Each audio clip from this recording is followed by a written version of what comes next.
네, 안녕하세요. 지금부터 크리오 파라메트릭 2.0 1주차 강의를 시작하도록 하겠습니다. 바탕화면에 보이시는 크리오 파라메트릭 2.0 아이콘을 더블 클릭으로 실행을 시킵니다. 예, 잠시 로딩 시간이 흐른 후에 처음 초기 화면이 이렇게 나타나고요.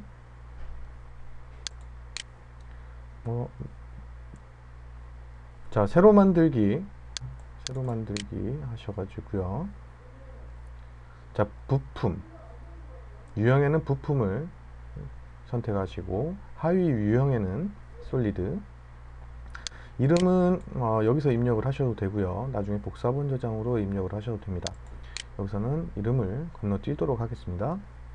기본 템플릿 사용은 체크를 해제합니다. 자, 그리고 확인을 클릭을 하고요.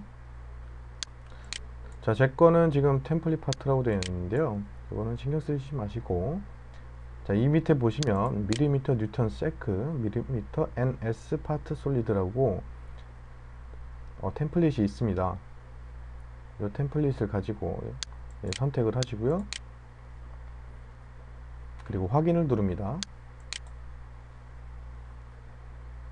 처음 이렇게 확인을 누르시고 바로 들어와 보면 부품 모델링, 파트 모델 초기 화면이 이런 식으로 나타나는데, 자, 위쪽에 보시면 전부 다 리본 메뉴로 되어 있습니다. 흔히 그 와일드파이어 5.0 시절에 오른쪽에 있던 도구바들이 다 위쪽으로 올라왔고요. 필요한 것들만 이렇게 빠져 있고요. 그리고 여기 주목할 만한 것은 여기 작은 이제 도구 모음, 빠른 도구 모음이 있죠. 여기 보시면 이제 전체 표시, 확대, 축소, 다시 그리기, 그리고 디스플레이 유형. 디스플레이 유형이라고 한다면 뭐 모서리로 음영 처리할 것이냐, 음영 처리, 은선 제거, 와이어프레임 선택할 수 있는 거고요. 주로 모서리로 음영 처리를 많이 사용하게 될 겁니다. 자, 그리고 명명된 보기라고 되어 있는데요. 요거는 표준 방향, 백부터 탑까지 기본적으로 항상 위에 도구 모음에 있던 것들, 이런 보기에 관련된 내용이 있고요. 그리고 이쪽에 보기 관리자가 이런 식으로 빠르게 빠져나와 있는 걸 보실 수가 있습니다. 그리고 이쪽에는 축 디스플레이, 점 디스플레이, 좌표계 디스플레이, 평면 디스플레이 이렇게 해서 디스플레이와 관련된, 데이텀 디스플레이와 관련된 도구 모음들이 이렇게 나타나 있고요. 저 모두 선택으로 전체 보기를 하시는 게 좋겠습니다. 주석 보기라든가 회전 중심 표시 이런 것들은 기본으로 다 선택이 되어 있다는 것을 확인하실 수가 있겠습니다. 자, 기본적인 사항을 먼저 배워보도록 하죠. 휠 버튼을 위아래로 움직이면 화면이 축소 확대가 됩니다. 자, 앞으로 굴렸을 때, 위로 굴렸을 때 축소가 되죠. 자, 아래로 굴렸을 때, 자신 쪽으로 당겨서 굴렸을 때 확대가 되는 것을 확인하실 수가 있습니다. 휠 버튼을 누른 상태로 이렇게 드래그를 하게 되면 돌아가게 되죠.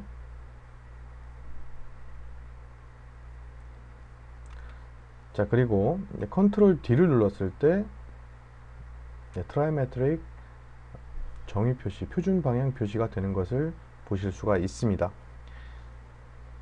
자, 아까 방금 전에는 휠 버튼만 누르고 회전을 시켰는데요.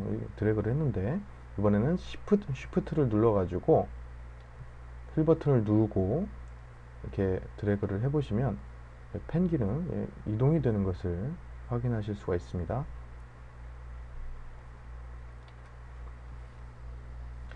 자, 이 기능은 유지라든가 기타 파라솔리드 방식과 다 일맥상통하는 그 방식입니다. PTC의 크리오 그리고 프로 엔지니어 와일드파이어가 전부 다 파라솔리드 기반이기 때문에 같은 구성을 갖고 있습니다. 이 점 잘 기억해 두시고요. 자, 여기는 이제 스케치 모드가 아니니까 스케치 모드에 대해서도 잠시 보도록 하죠. 스케치를 그대로 탑평면 선택하고 스케치 들어갑니다. 자, 위에 좀 빠른 도구 모음이 몇 가지가 더 추가되는 것을 보실 수가 있습니다. 여기 보시면 뭐 스케치 디스플레이 필터, 그리고 스케치 보기, 이렇게 돌아갔을 때, 화면이 돌아갔을 때 그동안은 좀 다른 데서 찾기가 힘들었었는데 바로 이 앞에 보이면서 클릭이 되면 정면 보기가 되죠. 자, 그리고 이 정면 보기, 요 빠른 도구 모음이 좀 작다라고 하시는 분들은 오른쪽 클릭, 아무데나 오른쪽 클릭을 이렇게 이 도구 모음에서 오른쪽 클릭을 하시면, 자, 아래쪽에 보시면 위치라든가 크기를 변경을 하실 수도 있어요. 작게 또는 크게 이렇게 변경을 하실 수도 있습니다. 네, 기본은 이제 중간으로 되어 있고요. 위치는 오른쪽에 표시할 수도 있고요. 왼쪽에 표시할 수도 있습니다. 표시 안함으로도 할 수도 있죠. 자, 이렇게 갑자기 이제 표시 설정 없음으로 해놓으니까, 네, 기본 도구 모음이 없어진 것을 확인하실 수 있는데, 이거는 파일의 옵션에 가시면, 자, 이쪽으로 쭉 내려보시면 창 설정이라고 있습니다. 카테고리에 창 설정, 이걸 보시고 표시 안함이 여기 나와 있죠. 그래픽 도구 모음 설정, 기본 창, 그래픽 도구 모음 위치 해가지고 표시 안함으로 되어 있는데요. 위쪽에 표시 기본으로 돌아가겠습니다. 그럼 다시 이렇게 표시가 되는 것을 확인하실 수가 있습니다. 자, 요거는 이제 취소로 잠시 빠져나가 주시고요. 컨트롤 D를 눌러서 표준 방향으로 이동을 해줍니다.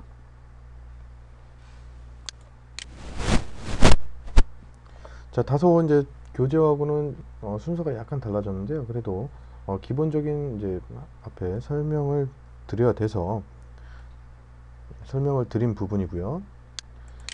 자, 스케치에 대해서 잠시 설명을 드리도록 하겠습니다. 네, 탑평면을 선택을 하시고요. 네, 탑평면 이렇게 올라가면, 마우스가 올라가게 되면 이렇게 하이라이트가 되고 선택을 하게 되면 빨간색으로 선택이 됐다. 네, 탑평면이 선택이 됐다. 네, 됩니다. 보여줍니다.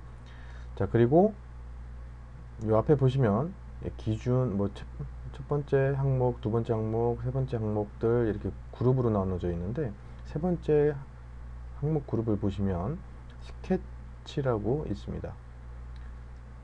자, 스케치를 클릭을 하시면 바로 들어오는 걸 보실 수가 있죠. 기존에는 뭐 한 번 더 물어봤었는데 바로 들어오는 걸 확인하실 수 있고요. 자, 여기 보시면 뭐 여러 가지가 있는데 기본은 동일합니다. 자, 이쪽 앞쪽에 보시면 이제 스케치 설정이라고 해서 예전에 보셨던 분들은 익숙하실 거고, 처음 보시는 분들은 약간 생소하실 수도 있는데요. 자, 스케치 평면이 현재 탑 평면에 있다. 그리고 위쪽에서 보고 있다. 참조 참조 기준면은 라이트 평면이다. 라이트 평면의 법선은 지금 오른쪽으로 가고 있다. 방향이 이런 식으로 되어 있다. 라고 이렇게 표현을 해주고 있습니다. 그래서 스케치를 눌렀을 때 이제 스케치가 본격적으로 시작이 되는 거죠. 자, 그리고 참조는 이제 어떤 솔리드 모델이 있을 때 그 모서리를 사용하겠다, 또는 점을 사용하겠다, 다른 축을 참조로서 사용을 하겠다, 여기 그리는 참조, 그 기준점으로 사용을 하겠다라는 참조입니다. 스케치 보기 여기도 있죠. 네, 스케치 보기 이쪽에도 있습니다. 설정 한번 다 열어보시고, 자, 여기서 좀 특이할 만한 것들은 단면 방향인데요. 뭐 수평 참조 설정, 수직 참조 설정으로 해서 좀 다르게 나타나는 것을 보실 수가 있어요. 이런 식으로 돌아가죠.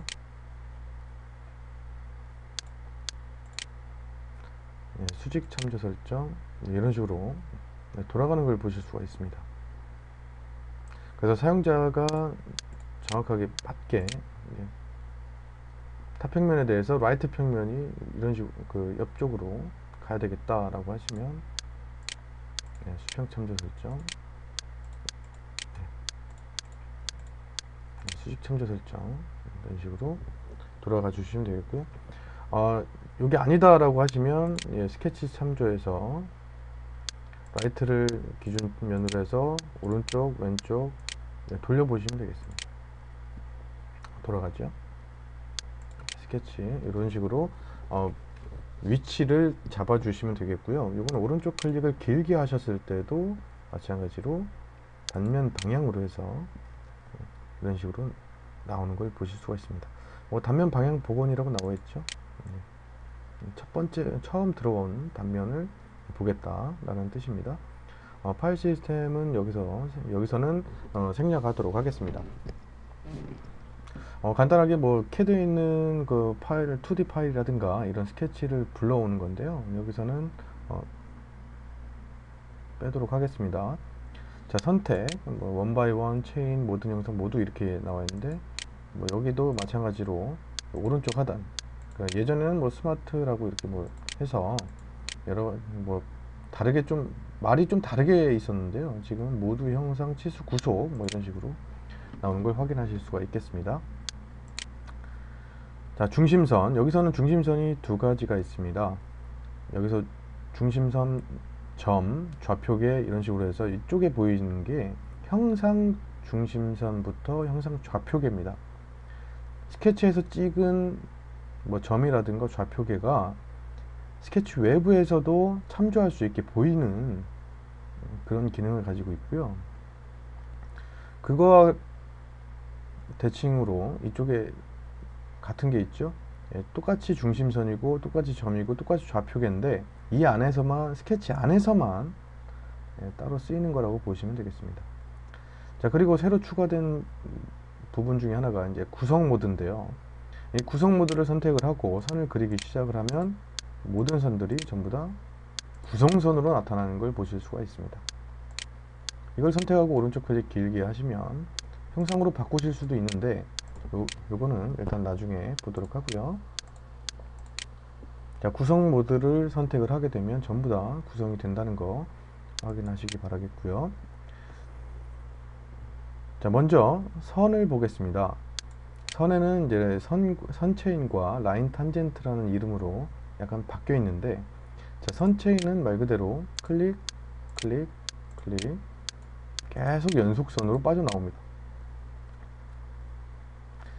자, 연속선을 더 이상 이제 연속하고 싶지 않다라고 하시면 휠 버튼을 클릭을 하시면 이런 식으로 한번 끊기고요. 아직 선 더 그릴 수가 있습니다. 다시 시작을 하게 되면 이런 식으로 선을 또 그릴 수가 있고요. 자, 여기서 휠 버튼 클릭을 하고 휠 버튼을 한 번 더 클릭을 하게 되면 이런 식으로 치수가 뭐 복잡하게 빠져나오면서 더 이상 선이 선택이 되어 있지 않고 그냥 선택 모드로 넘어가는 것을 보실 수가 있습니다. 이거는 선뿐만 아니라 여기에 스케치 도구들은 전부 다 그런 식으로 사용을 한다는 겁니다. 그래서 완료하고 싶다, 원을 그려놓고 완료를 하고 싶다라고 하시면 휠 버튼을 두 번을 클릭을 하시면 되고 한 번 그리고 한번 끊어서 다른 데다가 또 그려야 된다라고 하면 휠 버튼만 한번 클릭을 해주시면 되겠습니다. 자, 여기 있는 거는 모두 다 지우고요. 자, 라인 탄젠트라고 있는데요. 이거를 보기 위해서 원을 먼저 보도록 하겠습니다. 원에는 뭐 중심점 원, 동심원, 3점 뭐 탄젠트가 있는데 뭐 다 보지는 않을 거고요. 뭐 너무 간단한 그 내용이기 때문에 다 다루지는 않겠습니다. 네, 중심점을 먼저 선택하고 반지름을 선택을 하죠. 자, 휠 버튼을 클릭했더니 그대로 그냥 선택 모드로 넘어가죠. 중심점을 클릭하고 네, 반지름, 적당한 곳에 반지름을 선택을 하고 휠 버튼 클릭. 네, 선택 모드로 넘어갑니다. 자, 원회 같은 경우는 이제 더 이상 이어지지가 않기 때문에 한 번만 클릭해도 선택 도구로 넘어가는 거고요. 뭐 선 같은 경우는 계속 이어져 갈 수가 있기 때문에 한 번 클릭해서는 한 번 끊어주는 거죠. 그래서 모든 작업을 마칠 때는 한 번에서 두 번 정도는 클릭을 해주시는 게 좋습니다. 자, 동심원을 한번 볼까요? 동심원은 이런 원을 한번 클릭만 하면 동심원이 끊임없이 생성이 됩니다. 네, 복잡하게 보일 수도 있는데 요거는 여기 스케치에서만 포함이 되는 건 아니고요. 솔리드 나중에 한번 보도록 할 건데 솔리드 형상에서도 참조를 안 잡고도 바로 이렇게 잡을 수 있습니다. 기억해 두시고요. 자, 3점인데요. 3점은 말 그대로 어떤 점을 클릭을 하고 이런 식으로 그림을 그리는 거죠. 세 점을 지나는 원을 그리는 게 바로 3점원이고요. 3탄젠트는 세 개의 이런 식으로 세 개가 다 지나는 그런 탄젠트, 세 개의 그 엔티티, 개체에 전부 다 탄젠트하게 접하게 되는 원을 그릴 수 있는 이게 바로 3탄젠트입니다. 자, 이렇게 보시고요. 선에서 라인 탄젠트를 한번 보시는데요. 라인 탄젠트는 그냥 원을 클릭을 해주시면 되겠습니다. 원을 클릭을 해주시면 이런 식으로 원에 접하게 선이 마우스를 따라다니는 것을 보실 수가 있습니다. 그리고 나서 다른 원 쪽으로 이렇게 가면 바로 스냅이 잡히는 걸 확인하실 수가 있는데 근처까지 가면 알아서 스냅이 잡힙니다. 다 가지도 않았는데 알아서 스냅이 잡히죠. 이럴 때 클릭을 해주시면 이런 식으로 서로 탄젠트하게 바로 선이 생성이 되는 것을 보실 수가 있습니다. 뭐 이렇게 생성하는 방법도 있고요. 선을 그려가지고 나중에 구속 조건을 이용해서 탄젠트하게 맞춰줄 수도 있습니다. 자, 직사각형은 이제 여러 가지 직사각형들이 있는데요. 자, 요거는 다 지워주고요. 자, 한 가지 특이한 점 여기서 발견을 했는데 전체를 드래그해서 지우면 참조선까지 다 지워져 버립니다. 이거 확인해 보시면 참조가 더 이상 없는 걸 확인하실 수가 있어요. 그럴 때는 뭐 다시 잡아주시면 되는데 이 방법은 이쪽에 참조를 이용해서 참조가 이 평면에 대해서 참조를 잡겠다 이렇게 작업을 해주시면 되겠습니다. 자, 직사각형에는 코너 직사각이 있고요. 그리고 경사진 직사각형이 있고 중심 직사각형이 있고 평행사변형이 있는데 코너 직사각형 같은 경우는 첫 번째 지점과 두 번째 지점을 대각선으로 잇는 두 곳을 이렇게 선으로 닫혀진 사각형을 바로 그릴 수 있는 그런 사각형을 말합니다. 자, 중심 직사각형이라는 게 새로 생겼죠. 중심을 먼저 선택을 하고 직사각형을 그리게 됩니다. 다시 한번 볼까요? 중심을 먼저 선택하고 이런 식으로 직사각형을 만들어 줄 수 있다는 거. 자, 원에서도 마찬가지죠. 중심을 먼저 선택하고 원을 그리듯이 사각형도 중심을 먼저 선택하고 사각형을 그려주는 겁니다. 유용하게 쓰일 때가 있으니까 요거는 확인해 두시고요. 경사진 사각형 평행사변형은 뭐 사용 빈도는 그리 많지는 않습니다. 어떤 식인지 한번 보도록 할게요. 이렇게 먼저 경사를 만들어 줍니다. 경사를 만들어 주고 거기서부터 평행하게 선이 빠져나오면서 직사각형이 만들어지는 게 경사진 직사각형이라고 할 수가 있겠고요. 평행사변형은 같습니다. 단지 이제 옆으로 눕게 되느냐 어떻게 되느냐, 모든 그 두 변이, 두 쌍의 변이 이런 식으로 평행을 이룬다라는 게 평행사변형입니다. 간단하기 때문에 잘 이해하셨을 거라고 생각을 하고요. 주로 사용하는 것은 코너 직사각과 중심 직사각형이라는 것을 잘 기억해 두시면 될 것 같습니다.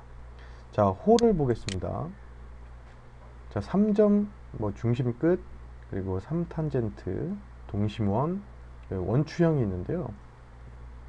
자, 호를 호 중에서 주로 사용하는 것은 3점 탄젠트 그리고 중심 끝, 이 두 가지를 많이 사용을 하고, 가끔 동심원, 정말 가끔 원추형, 그리고 같은 식으로 정말 가끔 3탄젠트 정도를 사용을 하게 될 겁니다. 3탄젠트나 원추형 이런 것 같은 경우는 특수한 경우에 이제 사용을 하게 될 것이고요. 자, 3점 탄젠트, 먼저 첫 번째 3점 탄젠트부터 보도록 할게요. 양쪽 끝을 잡아주고 이런 식으로 호를 그려줍니다. 다시 한번 보도록 하면 양쪽 끝을 잡아주고, 자, 현을 이렇게, 현의 곡률을 마우스로 조작할 수가 있습니다. 이렇게 해서 호를 만들어 주는 것이 일반적인 호, 3점 호고요. 중심 끝이라고 한다면은 원과 동일하다고 보실 수가 있는데, 중심을 먼저 선택을 하고 이렇게 구성선이 나타나죠. 어떤 한 점을 선택하고 반대쪽까지 연결이 되는 이런 호를 그릴 수가 있습니다.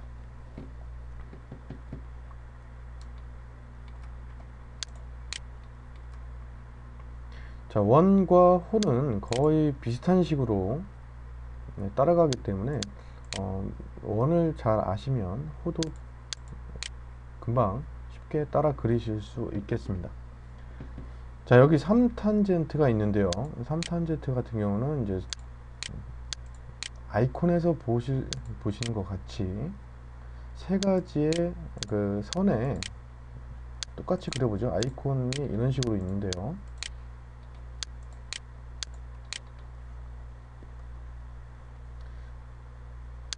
여기에 이제 3탄젠트를 선택을 해서, 자, 양쪽 끝에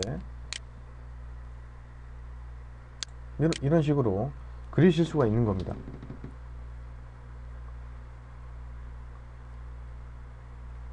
다시 한번 그려보죠. 이쪽도 마찬가지로 이렇게 그리실 수도 있고요. 이렇게 붙여서 그리실 수도 있고, 그려지지가 않죠. 다른데 이제 더 이상 탄젠트가 되지 않는다면 그려지지 않고요. 이렇게 반대쪽하고 이렇게도 그리실 수 있습니다. 세 개의 변과 만나서 탄젠트를 이루기만 하면 얼마든지 그리실 수 있는 호라고 보시면 되겠습니다. 자, 동심원이 있죠. 여기도 동심원이라고 되어 있는데요. 동심호죠. 요거는 번역이 잘못된 겁니다. 동심호입니다. 그냥 호를 클릭을 하게 되면 이렇게 동일하게 계속적으로 그려낼 수가 있습니다. 중심이 먼저 선택이 된다라는 가정이 먼저 깔리기 때문에 중심 끝 호하고 일맥상통한다고 보실 수가 있습니다. 단지 중심이 이 호의 중심에 위치한다는 거죠. 네, 이렇게 생성을 하시면 되겠고요. 호의 마지막으로 이제 원추형이 있는데, 원추형은 이렇게 콘 모양입니다. 그럼 어떤 포물선 모양이라든가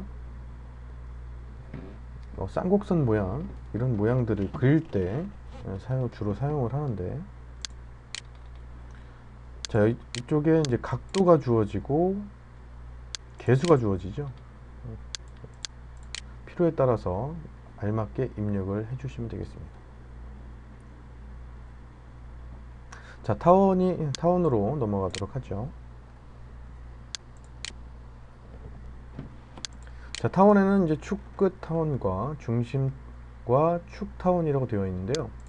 축 끝 타원을 먼저 보도록 하면은 아이콘에 나타난 대로 축의 끝에를 먼저 이런 식으로 지정을 한 다음에, 장축이 될지 단축이 될지 모르겠습니다만은 늘렸을 때는 장축이 되고요, 이렇게 좁혔을 때는 단축이 되죠.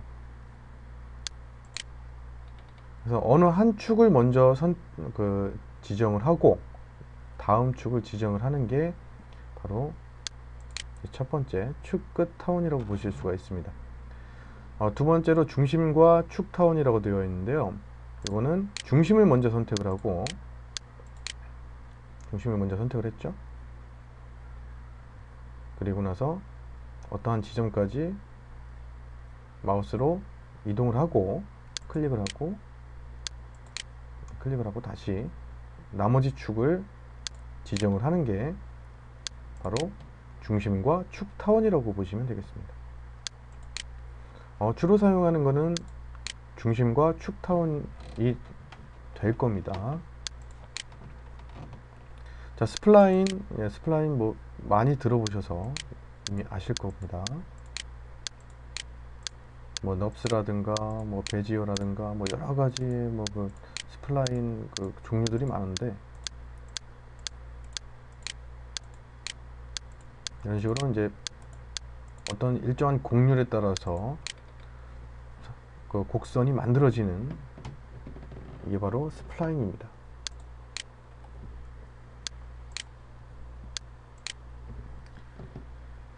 자, 필렛을 한번 보도록 할게요. 필렛이라고 이제 대표 이름이 필렛이라고 이렇게 되어 있고요. 먼저 직선을 먼저 하나 그리도록 할게요. 두 개를 그려야 되겠네요. 두 가지를 이런 식으로 그려 놓습니다. 십자 모양의 이런 교차하는 직선을 뭐 그리실 수도 있고, 아니면 직사각형으로 대변할 수도 있습니다. 자, 교재에는 이제 두 개의 선이 교차하는 걸로 나와 있고요. 자, 여기서 필렛을 그냥 선택을 하시면 선과 선을 선택을 하는 대로 마우스가 선택된 그 지점이 필렛이 되는 것을 보실 수가 있습니다. 다시 한번 보도록 할게요. 마우스가 선택하고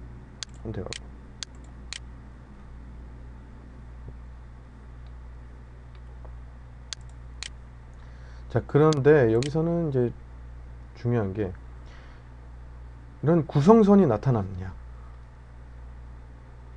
구성선이 나타나지 않느냐를 보실 수가 있습니다. 네, 첫 번째는 원형 트림이고요. 원형이고요. 이 왼쪽에 있는 거는 원형이고, 구성선이 나타나 있는 게 원형이라고 되어 있는 필렛입니다.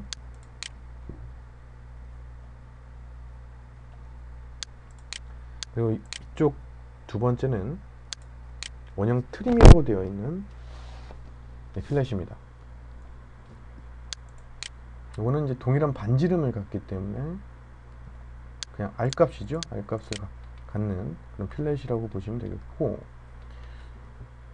자, 여기는 이제 타원형 트림이 있는데 거의 뭐 사용할 그 빈도는 그리 많지는 않을 겁니다. 타원형을 이제 쓰시면 이런 식으로 이제 타원형 그 모양이 필렛이 되는데, 그냥 타원형은 말 그대로 구성이 나타나는 거고요. 타원형 트림은 그대로 보시는 것과 같이 구성선이 나타나지 않는 겁니다.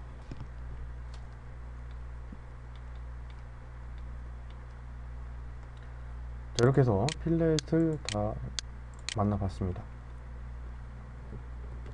자, 이후에 자, 못따기가 나타나는데요.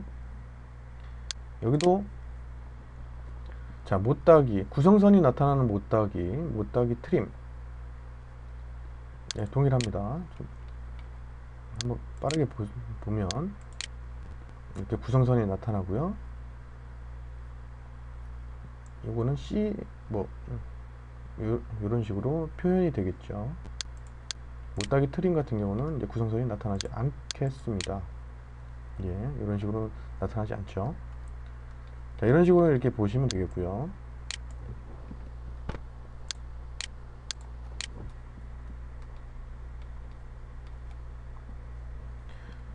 자, 텍스트가 있는데요.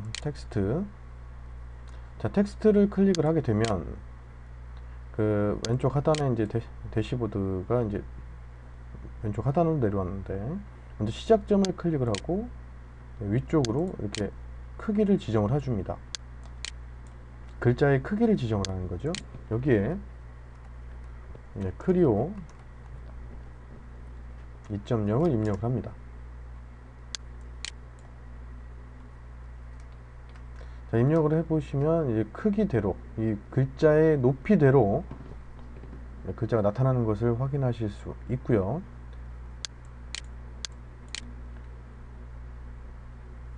자, 텍스트 기호가 있는데요. 텍스트 기호 여기 한 개 넣어볼까요? 뒤쪽에 빠져서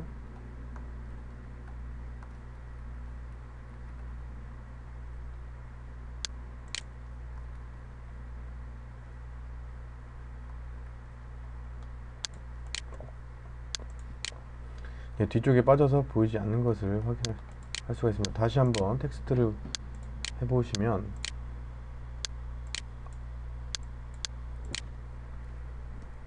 크리오 2.0 텍스트 기호에서 어떤 꺽쇠 모양이라든지 이런 모양들을 넣었습니다. 그리고 나서 이쪽 오른쪽에 가서 확인하시면 이런 식으로 들어와 있는 것을 확인하실 수 있습니다. 자, 글꼴은 이런 식으로 이제 폰트 3D부터 해가지고 기본적으로 이제 윈도우에서 제공하는 그런 폰트들을 지원을 하고 있고요. 자, 위치는 자, 왼쪽이 될지 중심이 될지 한번 보시죠. 변화되는 모습을 한 번씩 보시면 되겠습니다. 처음에 그 높이를 찍어 줬을 때 그곳이 중심이 될 것이냐, 아니면 오른쪽으로 가게 될 것이냐, 왼쪽으로 가게 될 것이냐. 기본은 이제 왼쪽으로 맞춰져 있고요. 수직에서는 아래쪽으로 갈 것이냐, 중간으로 갈 것이냐, 위쪽으로 갈 것이냐, 이렇게 한 번씩 바꿔 보시면서 확인을 해 보시면 되겠습니다. 자, 가로 세로비가 있는데요. 여기는 지금 1이라고 나와 있죠. 자, 1보다 작아지면 간격이 줄어들고요. 1보다 커지면 간격이 늘어나는 것을 보실 수가 있습니다. 자, 그리고 경사각이 있는데요. 경사각은 이탈릭체처럼 이렇게 경사각이 왼쪽으로 놓을 거냐 오른쪽으로 놓을 거냐 이걸 보시면 되겠고, 자, 커브를 따라 배치가 있는데 요거는 확인을 눌러도 지금 커브가 없기 때문에 안되죠. 커브를 따라 배치를 눌렀기 때문에 커브를 선택을 해줘야 됩니다. 텍스트가 배치된 커브를 선택하라고 나오죠. 근데 현재 이제 커브를 그어 놓은 게 없기 때문에 한번 커브를 다시 한번 그어 놓고 아무거나 선택하라고 이렇게 나오네요. 이런 식으로 이제 이쪽을 선택을 했더니 여기 누웠는데, 다시 한번 깔끔하게 해보도록 하겠습니다. 이런 식으로 홀을 이렇게 그려놓고요. 자, 여기에 텍스트를 선택을 해서 이쪽에 수직이 되게 이런 식으로 그려줍니다. 그리고 아까 입력했던 크리오 2.0을 이렇게 입력을 해주시고요. 커브를 따라 배치를 선택을 하고 커브를 선택을 해줍니다.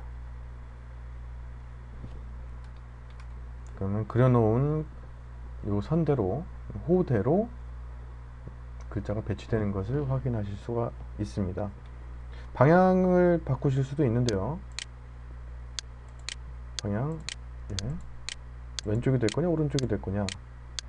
방향을 바꿀 수가 있습니다.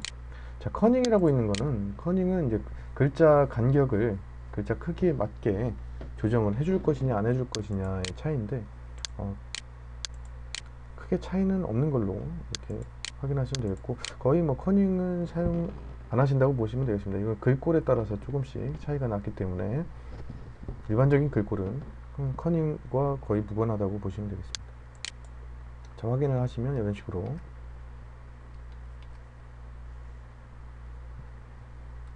텍스트 완료가 됐고요. 자, 휠 버튼을 한 번에서 두 번 정도 클릭을 하셔서 텍스트 완료를 해주시면 되겠습니다. 자, 글자 부분은 이제 지우도록 하고요. 자, 오프셋이라고 있는데, 이 오프셋이라고 하는 거는 단일 체인 루프가 있습니다. 한번 호는 단일로 이렇게 있는 걸로 이렇게 하도록 하고요.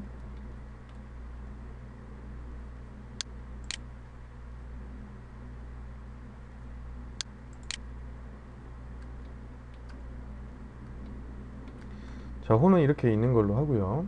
선을 이용해서 체인을 한번 만들어 보도록 하겠습니다. 사각형을 만드셔도 되는데 체인을 만드셔도 되겠고, 직사각형도 하나 만들어 보겠습니다. 자, 옵셋 같은 경우는 단일, 자, 요게 선택이 되어 있었죠. 다시 취소를 누르고 선택을 다시 한번 해보도록 하겠습니다. 단일이기 때문에 단일적으로 만약에 한다면 방향에 따라서 그냥 10을 입력을 하게 되면, 이거 지금 단위가 상당히 크기 때문에 한 500 정도로 입력을 하겠습니다. 자, 500 정도로 입력을 하게 되면 엔터를 누릅니다. 엔터를 누르게 되면 방향대로 방향 부분이 플러스 되는 것을 보실 수가 있어요. 다시 한번 보겠습니다. 단일로 했을 때 이쪽 방향이 플러스인 겁니다. 자, 마이너스로 500을 입력을 해보도록 하겠습니다. 500 입력하고 엔터. 그럼 반대 방향으로, 화살표의 반대 방향으로 나오는 걸 확인하실 수 있고요. 자, 체인은 이웃하는 두 개의 선을 선택을 하게 되는데, 이쪽 선과 이쪽 선을 선택을 하게 됩니다. 그랬을 때 이 선과 만나는 이 두 개의 선으로 이루어진 두 개의 선의 사이에 있는 그 선들이 선택이 되는데요. 여기서 메뉴 관리자에서 다음을 한번 눌러 볼게요. 뭐 그렇게 큰 변화는 없습니다만 적용을 한번 해보고 눌러볼까요? 지금 한 개만 선택이 되어 있기 때문에 전체가 다 선택이 된 걸로 인식을 하고 있습니다. 100만 입력을 해보죠. 그러면은 이런 식으로 한 개의 선, 이쪽에 색깔이 표현이 안 돼 있어서 잘못 봤습니다. 자, 두 개의 선을 선택을 했을 때 이쪽으로 나올 수도 있고 이쪽으로 나올 수도 있는데, 이건 아까 메뉴 관리자에 의해서 선택을 하실 수가 있습니다. 자, 루프를 선택을 해보도록 할게요. 루프는 이런 식으로 닫혀져 있는 선들에 대해서 안쪽으로 할 것이냐 바깥쪽으로 할 것이냐, 바깥쪽으로 마이너스 방향으로 500을 띄워보도록 하겠습니다. 엔터를 눌러주시면 루프에 대해서 전부 다 500씩 옵셋이 된 것을 확인하실 수가 있습니다. 자, 이건 모서리의 옵셋이고요. 강화가 있습니다. 강화가 있는데 요것도 단일 체인, 루프, 열기, 플랫, 원형 이렇게 있는데요.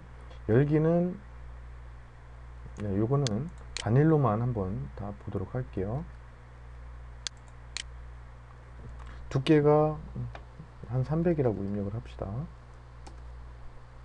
방향 옵셋 거리가 있죠. 옵셋 거리는 마이너스 500으로 입력을 하도록 하겠습니다. 자, 강화라는 거는 요거를 이 지금 선택한 선을 기준으로 해서 기준입니다. 기준선이 가운데 들어가는 겁니다. 양쪽으로 옵셋이 되는 양방향 옵셋이라고 생각하시면 되겠습니다. 양방향으로 옵셋이 된다 라고 생각하시면 되겠습니다. 열기는 말 그대로 이제 끝이 이렇게 열기가 되어 있는 거고요. 플랫은 그냥 사각형처럼 닫혀지는 거, 이 플랫이고요.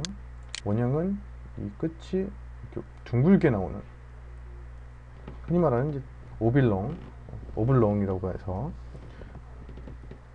장공이라고 부르죠. 장공처럼 이렇게 원형으로 되어 있는 부분이 원형이 되겠습니다.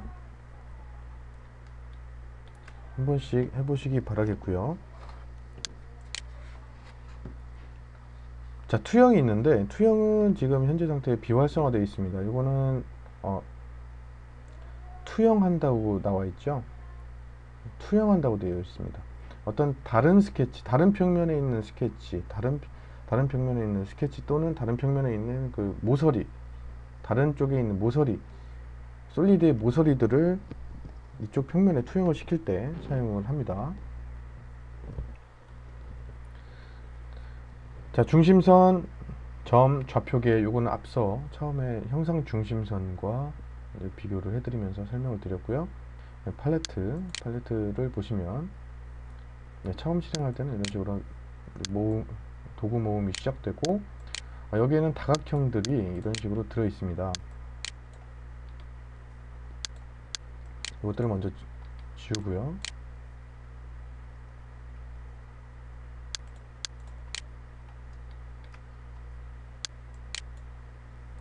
자, 세그먼트 삭제, 여기 있는 세그먼트 삭제로 싹 이렇게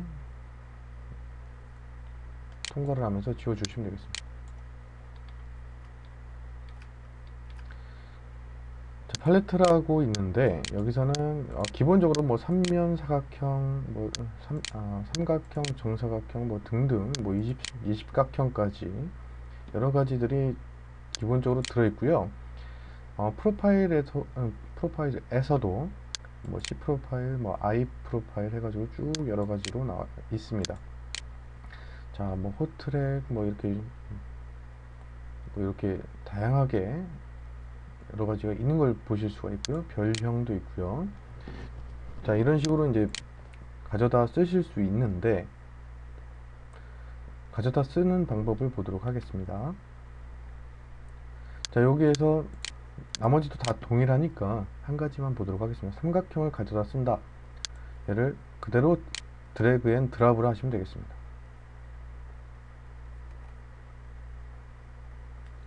다시 한번 드래그 앤 드랍.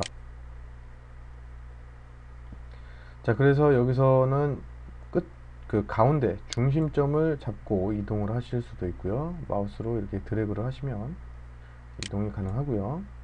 그리고 여기 회전 모양이 있죠. 회전 모양을 잡고 이렇게 이런 식으로 회전을 하실 수도 있습니다. 그리고 이쪽에 그 윈도우 창 키우는 뭐 그 아이콘이 있는데 이걸 잡아가지고 크기를 더 키울 수도 있습니다. 그래서 완료가 된다라고 하시면 휠 버튼을 클릭을 하셔도 되고,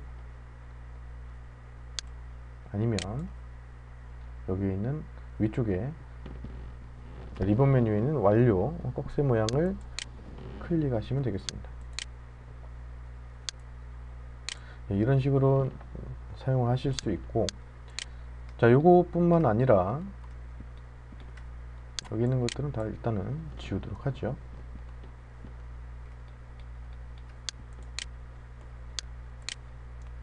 자, 참조선을 다시 한번 잡아 보도록 하고요.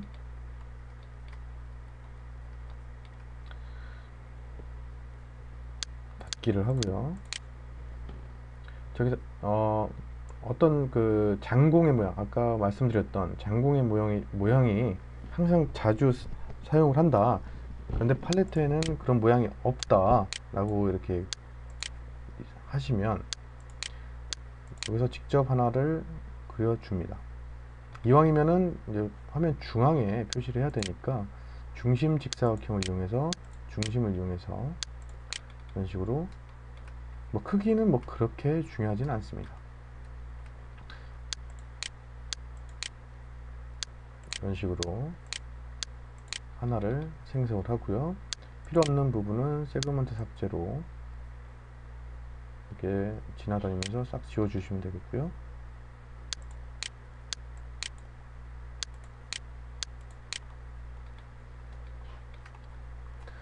자, 이것을 다른 이름으로 저장, 그리고 작업 디렉토리, 최초의 작업 디렉토리 여기에 여기 용이다 이렇게 저장을 해주시고, 자, 팔레트를 열어보시면, 자, config라는 폴더에 이 모양이 지금 저장이 되어 있는 것을 확인하실 수가 있습니다. 그래서 요거를 계속 가져다가 쓰실 수 있는 거죠. 배율 뿐만 아니라 배율을 줄여놓고 확인을 눌러놓고 여기에 치수들을 변경을 해서 나중에 필요하신 형태에, 필요하신 크기에 맞게 사용을 하실 수가 있습니다. 자, 이렇게 보도록 하고요.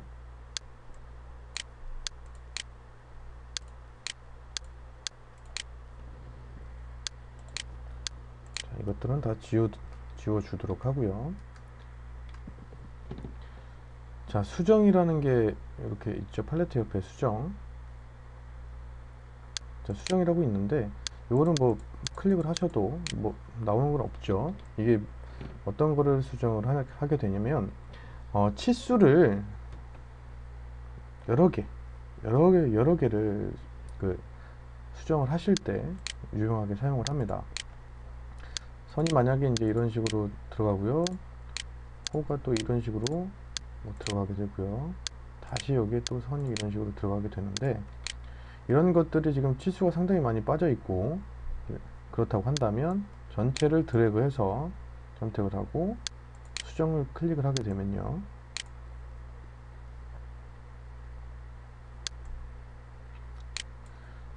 여기 쭉 치수들이 다 목록으로 다 들어와 있는 걸 볼 수가 있습니다. 자, 여기서 162도가 아니라 뭐 130도로 바꾼다, 바로바로 바뀌는 걸 보실 수가 있죠. 그거는 바로 이제 재생성이라고 되어 있는 요 체크 표시가 되어 있기 때문에 그렇게 나타나는 건데요. 재생성을 만약에 이제 체크를 해제를 하고 여기는 100이 아니다, 뭐 0이다, 여기는 200이 아니라 150이다, 뭐 이런 식으로 이렇게 바꿔주게 되면 숫자만 바뀌는 걸 보실 수가 있습니다. 0인데도 불구하고 같이 붙어 있진 않죠. 숫자만 바뀌는 걸 보실 수 있고, 최종적으로 완료를 눌렀을 때 한 번에 다 적용이 되는 것을 보실 수가 있습니다. 선이 복잡해서 또는 스케치가 복잡해서 꼬일 가능성이 있다라고 한다면 수정해서 재생성을 꺼주시고 하나하나 바꿔주신 다음에 최종적으로 완료를 눌렀을 때 치수가 적용이 되도록 해주시면 되겠습니다. 그 다음에 이제 대칭 복사가 있는데요. 대칭 복사는 말 그대로 어느 한 축 또는 어떤 선을 기준으로 해서 대칭을 이루겠다 그런 뜻인데, 자, 여기서는 지금 중요한 게 중심선, 형상 중심선이던 아니면 그냥 참조 중심선이던 한 가지는 반드시 있어야지만이 좌우 대칭이 됩니다. 그러니까 대칭 복사가 됩니다. 자, 뭔가를, 자, 아무것도 선택이 안 되어 있다라고 한다면 중심선이 있어도 대칭 복사는 뜨지 않고요. 뭔가 하나를 선택하게 되면 대칭 복사가 활성화가 되는 것을 보실 수가 있습니다. 이제 선을 선택하고 중심선을 선택을 해야 됩니다.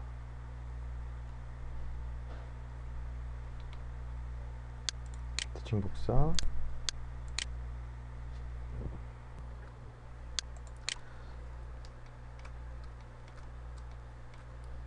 예, 그 하나의 선을 선택하고 대칭 복사 클릭하고 중심선, 대칭 복사가 됐죠. 방금 전에 안 됐던 거는 뭐 그 선택이 제대로 되질 않아서, 클릭이 제대로 되지 않아서 대칭 복사가 되지 않았습니다. 자, 이런 식으로 대칭 복사, 중심선이 꼭 필요하다는 겁니다. 그러니까 대칭할 곳에 중심선이 반드시 필요하고요.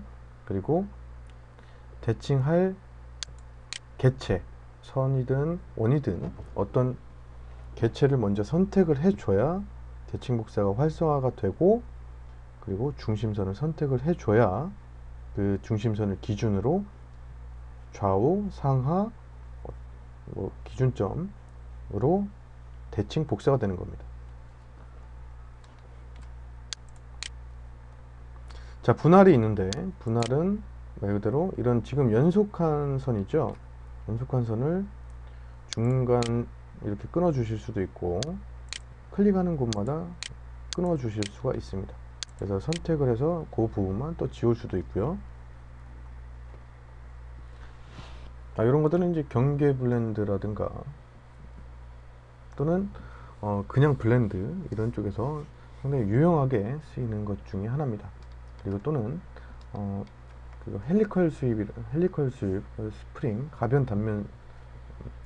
가변 스프링을 만들 때도 유용하게 사용을 합니다. 자, 분할은 이렇게 보시고요. 세그먼트 삭제. 네, 자, 세그먼트 삭제를 보시도록 하겠습니다. 자, 세그먼트 삭제는 말 그대로 이제 개체를 지우는 거죠. 개체를 지우는데, 자, 선을 이렇게 원이나 선을 클릭하게 되면 어떤 기준점, 어떤 분할점, 이런 분할점이 되어 있는 곳까지 딱 잘리는 것을 보실 수가 있습니다. 여기를 보시면 중심선과 참조선이 지금 서로 이렇게 교차되어 있죠. 그럼 이 중간을 딱 클릭을 하게 되면 중심선과 참조선까지만 잘려 나가는 걸 보실 수가 있습니다. 자, 그리고 요 외에도 이제 다수 지울 때는 아까 잠시 보셨듯이 그냥 클릭한 채로 이렇게 그림 그리듯이 지워주시면 되겠습니다. 만나는 것들은 다 이렇게 지워지겠다. 이게 지워지지 않는 이유는 이제 다른 것과 구속이 되어 있다라는 거. 이쪽 치수선이네요.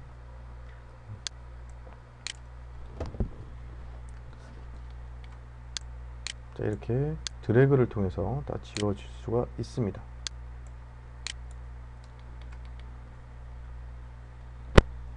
자, 코너가 있습니다. 코너는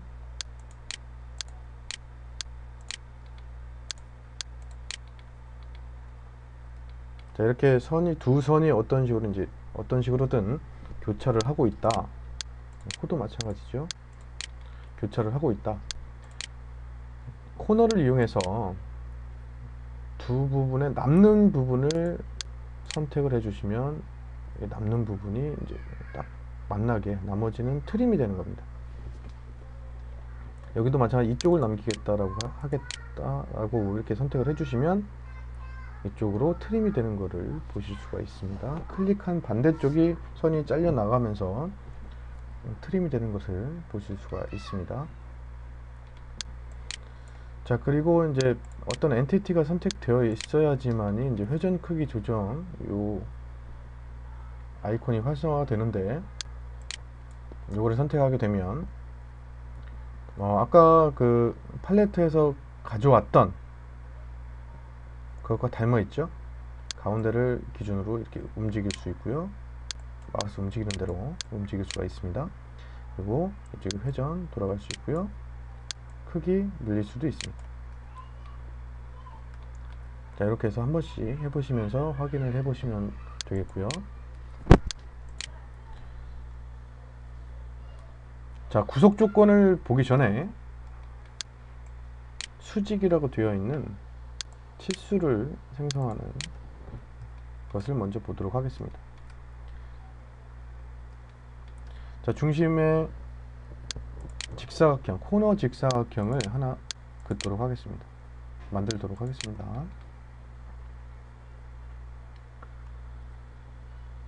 자, 이런 식으로 이제 그냥 비고정 치수라고 해서 지금 현재의 크기가 그냥 그려놓은 스케치한 크기가 얼마 정도냐 딱 이렇게 보여주는데요. 뭐 170, 137, 뭐 167, 뭐 이 정도로 나오는데, 자, 수직이라는 치수를 이용해서, 수직이라는 치수, 이 치수를 이용하는 것은 사용자가 직접 입력하는 거기 때문에 비고정 치수보다 한 단계 위에 있습니다. 자, 수직을 이용해서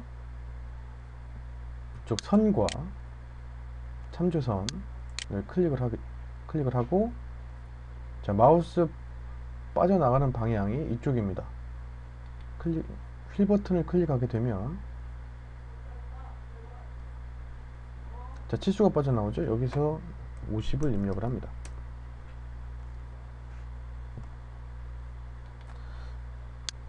물론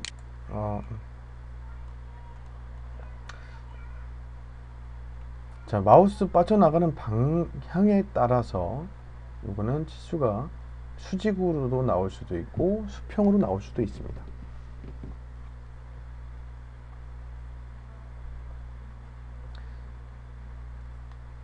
그리고 자세히 보셨으니까 아시겠지만 비고정 치수가 사라지고 사용자가 입력한 치수가 남는다는 것을 확인하실 수가 있고요. 또 치수 편집하는 방법은 비고정 치수를 그 치수 부분을 더블 클릭을 합니다. 그래서 여기는 130을 입력을 합니다. 이것도 사용자가 직접 입력한 것이기 때문에 비고정 치수보다 한 단계가 위가 되겠습니다.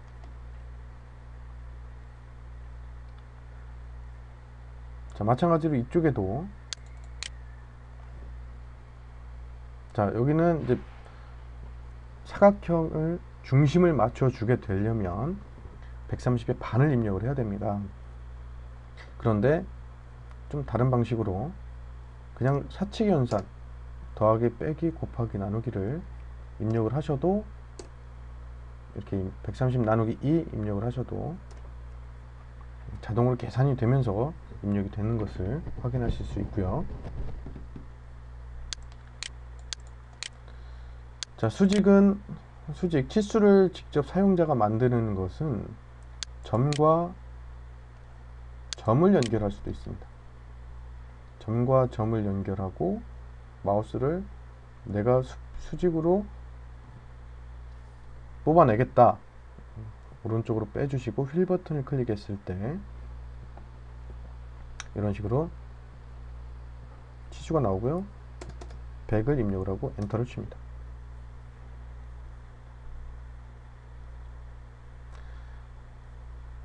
그리고 선 자체만으로도 선 자체를 클릭을 하고 이쪽 왼쪽이나 오른쪽으로 뺀 다음에 휠 버튼을 클릭을 했을 때 치수가 빠져나오는 걸 보실 수 있는데요. 자, 스케치를 하시다 보면 이제 이런 경우와 많이 부닥치게 되는데, 지금 강조된 1구석과 이 치수가 충돌합니다 라고 하면서 나오죠. 이미 이쪽에서 구속 조건을 줬는데 왜 이쪽까지 더 주느냐 묻는 겁니다. 굳이 줄 필요가 없는 치수에 대해서 더 주었다. 그러니까 한 개는 지워도 된다라는 그런 얘기를 하는 겁니다. 그래서 요게 지금 필요한 치수다 라고 하시면, 요게 필요하다 라고 하시면, 예, 두 번째 거, 예, 선택을 하면, 예, 선택을 하게 되면 그 치수와 관련된 구속 조건들이 하이라이트 되면서 사각형으로 하이라이트 되면서 알려주죠. 그래서 필요 없는 게 있다, 쓸데없는 구속 조건이 잡혔다라고 하시면 그런 거는 삭제를 해주시면 되겠습니다. 그리고 엔터를 눌러주시면 되겠습니다. 자, 이거 외에도 다시 한번 이쪽에서 치수를 뽑아보면, 자, 이게 필요 없다라고 하시면 명령 취소하시면 되고요. 만약에 이것도 같이 보고 싶다 라고 하시면 치수에서 참조 치수로 변환을 하겠다 선택을 하시면 얘는 참조 치수입니다. 구속을 위한 치수가 아닌 참조, 말 그대로 그냥 참조가 되는 치수라는 것이죠. 보여주기만 하는 치수라는 겁니다. 이런 식으로 사용자가 입력을 하실 수 있고요. 자, 이거는 이제 어디까지는 이제 사용자가 입력을 한 거고요. 만약에 이제 점을 막 끌어가지고 이렇게 움직이실 수도 있는데, 그러면 치수가 변하죠. 그럼 치수가 안 변해야 된다라고 하시면 치수를 선택을 하고, 네, 치수를 선택을 합니다. 치수를 선택을 하고 오른쪽 클릭을 길게 했을 때, 네, 뭐 여기 여러 가지 나오죠. 대체, 삭제, 수정 뭐 쭉 나오는데, 네, 지금 선택 도구로 넘어가시고, 네, 보시면 잠금이라고 있습니다. 잠금을 했을 때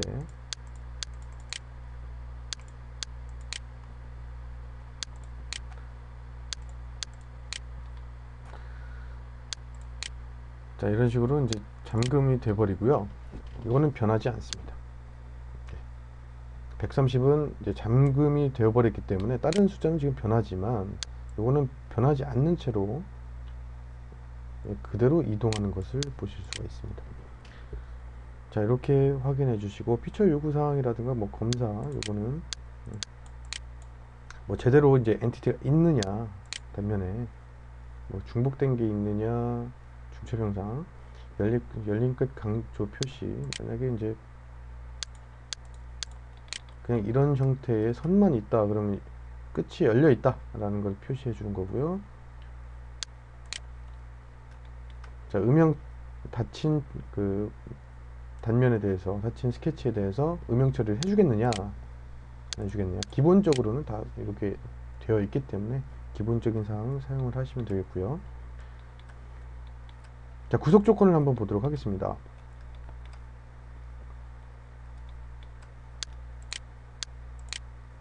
자, 이런 사선이 있는데 선을 잘못 이제 있다가 선을 그리다가 요런 사선이 하나 생겼습니다. 이런 식으로 이제 원래는 구속 조건이 잡히면서 수직으로 내려와야 되는데 이런 식으로 사선이 만들어졌다 라고 하시면 뭐 빠르게 다시 그리셔도 되고요.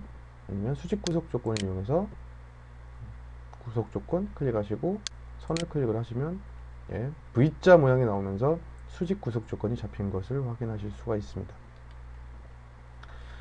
자, 그리고 선이 또다시 이렇게 그려졌다. 원래는 이게 수평해야 된다. 원래는 이제 수평하게 가로로 누워야 되는데 이런 식으로 잘못 그려졌다 라고 하시면 수평 구속 조건을 이용해서, 네, 이런 식으로 H자가 나오면서 수평으로 생성이 된 걸 보실 수가 있습니다. 그리고 직각은 이쪽 그 수직과는 다른 개념입니다. 수직은 말 그대로 그 무한한 이 작업 공간, 절대 작업 공간에 대해서 수직인 그 것이 수직이고요. 직각은 어떤 선들이 이런 식으로 이제 교차를 하는데, 지금 현재 이 두 개의 선은 수직으로, 아니 직각으로 교차를 하지 않죠. 그러면 두 개의 선을 선택을 해서 클릭을 해줬을 때 이렇게 직각이다, 직각 표시가 나타나면서 직각으로 만들어줍니다. 서로 직교하게 만들어주는 게 바로 직각입니다. 그리고 탄젠트. 어떤 원이 있는데, 자, 이쪽에 선을 여기 탄젠트하게 붙여야겠다 라고 하시면 탄젠트를 이용해서 어떤 것이든 상관없겠죠. 구속 조건이 잡혀 있으면 구속 조건이 안 잡힌 쪽이 딸려갈 겁니다. 이런 식으로. 예, 물론 이게 늘어나면 이쪽에 T자가 생성이 되면서 탄젠트한 것을 확인하실 수가 있습니다. 이것뿐만 아니라 이제 호를 그릴 때도 그냥 선과 호를 그렸는데 탄젠트 하지 않게 붙었죠. 그럴 때 두 개가 탄젠트하게 붙도록 지정을 해줄 수도 있습니다.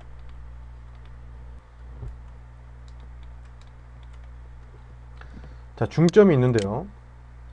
자, 중점이라고 한다면, 자, 이쪽 직교선을 보도록 하죠. 자, 중점은 말 그대로 선의 중점과 만나겠다, 어떤 끝점까지 만나겠다, 이런 뜻입니다. 어떤 스냅이 잡히는 선들이면, 그 점이라고 한다면 중점의 구속 조건을 잡힐 수가 있는 거죠. 자, 점을 이 선에다가 이렇게 만들어 주시기도 하고 합니다. 이럴 때 이 점이 이 라인의 중점에 가야 되겠다라고 한다면 이런 식으로 중점 구속 조건을 이용해서 점을 중점으로, 선의 중점으로 보낼 수 있습니다.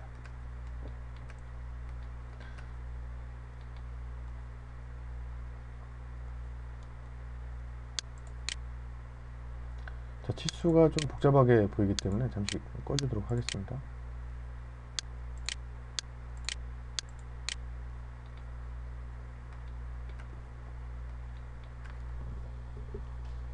자, 그리고 이제 여섯 번째로 일치 구속 조건이 있는데요.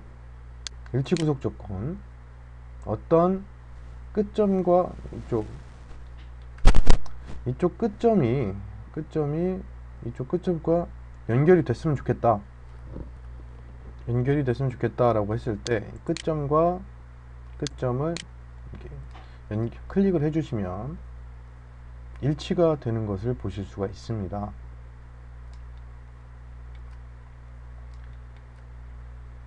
이뿐만 아니고 이쪽 사각형을 예로 들었을 때 이쪽 한쪽 끝에 라인이 이쪽 참조선에 일치를 해야 되겠다 라고 하시면 일치를 눌러 주시는데, 아까 치수를 입력을 했죠. 그래서 요거는 삭제를 해주시고, 삭제를 하게 되면 이 구속 조건이 이제 치수 구속 조건이 없어지면서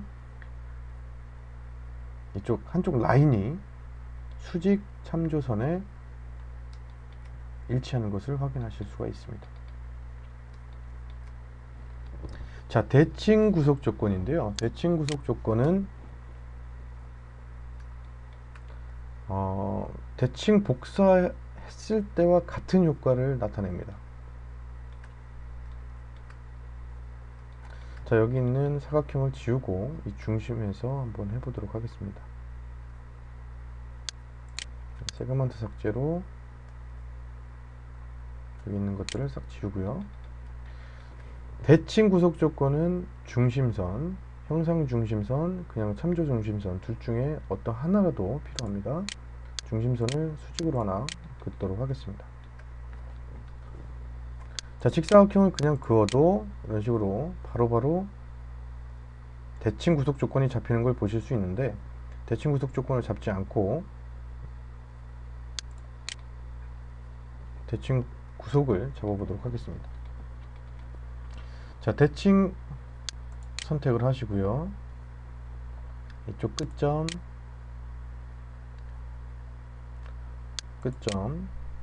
선택을 하시고 중심선을 선택을 하면, 네, 중심선은 지금 구속이 잡혀 있지 않기 때문에 가운데로 옮겨지는데, 만약에 중심선은 어느 특정한 위치에 있다라고 한다면 이런 식으로 대칭을 만들어 주실 수가 있습니다. 자, 같음. 네, 말 그대로 이제 선의 길이가 서로 같다라는 거죠. 이 선과 위쪽 선과 이쪽 수직한 선은 두 개가 길이가 같다. 그러면 랭스의 L자를 따서 L1로 이렇게 서로 구속 조건이 잡혀 있는 걸 보실 수가 있습니다.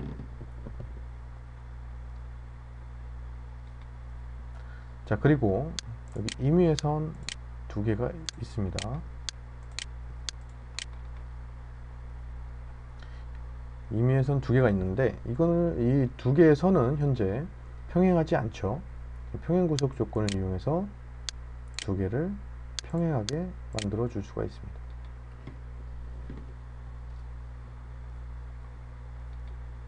자, 이로써 스케치와 관련된 기본적인 툴에 대해서 한번 쭉 살펴보았습니다.